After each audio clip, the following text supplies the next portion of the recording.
வணக்கம், என் பேர் ஆதவன். நான் பிபிஎல்எல்பி லா ஸ்டூடெண்ட்டாக இருக்கேன். இப்போ நான் பாலக்கோடு தொகுதி தருமபுரி மாவட்டம் தெற்கு ஒன்றியத்தில் மாணவரணி துணை அமைப்பாளராக இருக்கேன். இப்போ எம்எல்ஏ கேண்டிடேட்காக அப்ளை பண்ணி இங்கே வந்தேன். நான் இது எங்கள் தாத்தா ஜிஎல்வி வெங்கடாச்சலம், இவர் ex MLA. And my father V Ilavarasu. இப்போ நாங்கள் 3 ஜென்ரேஷன், இப்போ நான் 3rd ஜென்ரேஷனாக இப்போ டிஎம்கேக்குள்ளே இருக்கேன். அது எங்கள் தாத்தா பஞ்சு இன்ஸ்பயர் ஆகி தான் சும்மா அப்ளை பண்ணி வந்தேன். எனக்கு இப்போ 21 ஏஜ் தான் ஆகுது. ஸ்டாலின் கொடுக்குற புது ஸ்கீம்ஸ், புது யங்ஸ்டர்ஸ் கொடுக்குற ஸ்கீம்ஸ் எல்லாமே வந்து அவங்க தான் இன்ஸ்பயர் ஆகி தான் நான் வந்து சும்மா இதுக்கு அப்ளை பண்ணி பார்க்கலாம், என்ன ப்ராசஸ், என்ன பேசுகிறாங்க தெரிஞ்சுக்கலான்றதுக்காக வந்தேன். கடைசி 2 தடவையா வந்து எங்கள் மாவட்டத்தில் வந்து தோல்வியை தான், எங்கள் தொகுதியில் வந்து தோல்வியாக தான் இது பண்ணிட்டு இருக்கோம். அதுக்காக என்ன ஆலோசனை பண்ணுறாங்க, என்ன நெக்ஸ்ட் ஸ்டெப் போகிறாங்கன்றதுக்காக அது கற்றுக்கிறதுக்காகலாம் அப்ளை பண்ணி தான் சும்மா வந்தேன். எல்லாருமே ஒத்துமையாக இருந்து, யாருக்காச்சும் ஒருத்தருக்கு தான் கிடைக்கும். எப்படி இருந்தாலும் எல்லாருமே ஒத்துமையாக இது பண்ணி தான் நாங்கள் செயலிலேருந்து தான் ஜெயிக்க முடியும். இப்போ ஸ்டாலின் வந்து நிறைய வந்து மகளிருக்கும் இளைஞருக்கு எல்லாருக்குமே நிறைய பேருக்கு நிறைய உதவி எல்லாம் மாட்டாங்க, நிறைய ஸ்கீம் எல்லாம் புதுசாக கொண்டு வராங்க. ஸோ திங்க் பண்ணி ஓட்டு பண்ணுங்க நீங்களே கம்மிங் எலெக்ஷன்ல ஏப்ரல்ல. தேங்க்யூ. தருமபுரிக்கான ஒரு நேர்காணல் வந்து நடந்துச்சு. தலைவர் பார்த்து அவர் கூட ஒரு கலந்துரையாடல் இருக்கக்கூடிய ஒரு வாய்ப்பு கிடைச்சிச்சு.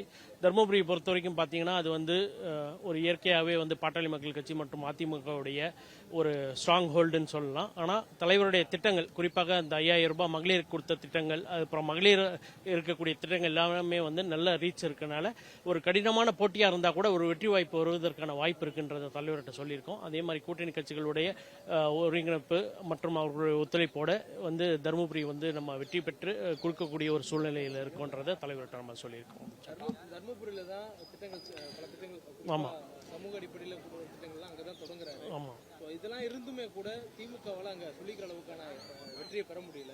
இல்ல, அது எப்படி சாத்தியமானது? அது வந்து சட்டமன்ற தேர்தலில் அதை பார்க்கிறோம். ஆனா நாடாளுமன்ற தேர்தலில் பாத்தீங்கன்னா கடந்த 2 முறையும் வந்து தலைவருடைய திட்டங்கள் மூலமா அது வந்து சாத்தியமாயிருக்கு. இந்த தடவை அந்த ஒரு இதையும் வந்து மாயையும் வந்து உடைப்பதற்கான தலைவருடைய திட்டங்கள், அவருடைய உழைப்பு, அவருடைய கழகத்தின் இருக்கக்கூடிய நற்பெயர் வந்து நிறைய இதா இருக்கு. அதனால வந்து மற்ற கட்சிகளுடைய என்ன பண்ணுவாங்க, அதாவது திமுக ஒரு கழகம் வந்து ஒன்னு சொல்லிச்சுன்னா அது எப்படி சாத்தியமாகும், அது எப்படி வந்து அது செயல்படுத்துறதுக்கு கொண்டு வர முடியும்ன்ற நம்பிக்கை வந்து மக்கள் கிட்ட இருக்கு. அதனால அந்த தேர்தல் அறிக்கைன்றது வந்து எங்களுக்கு மிக முக்கியமான ஒரு இதுவா வந்து இந்த தேர்தலில் இருக்கும்.